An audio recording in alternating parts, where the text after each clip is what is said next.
tu ressens la vibration, le résonnement, les coups, les notes. Tu le ressens dans ton corps, dans tes os, dans ton âme.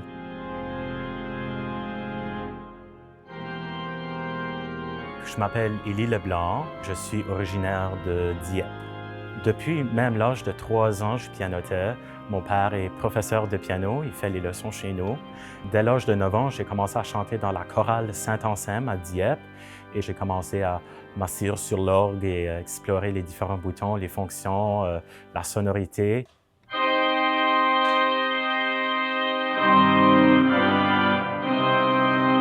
C'est à l'âge de 15 ans que j'ai joué pour ma première messe.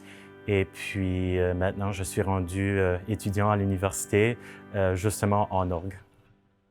La première fois que je m'ai assis sur cet orgue, j'étais intimidé parce qu'en arrière de moi se retrouvent plusieurs boutons, 4 claviers dont j'étais habitué à seulement 2, et puis plusieurs fonctions dont je n'étais pas habitué. J'ai bien survécu ma première messe, mais j'avais très hâte de mettre beaucoup de jeu, de le mettre un peu plus fort que l'organiste habituel.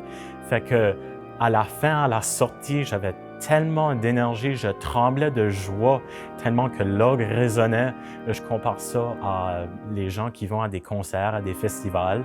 Quand tu es dans les premières rangées, tu ressens vraiment la vibration à travers ton corps.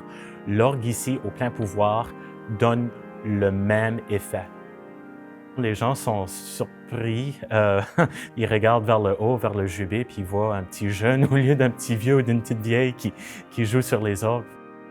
Il y a des jeunes pour prendre la relève. Et pourquoi j'ai décidé de rentrer en orgue?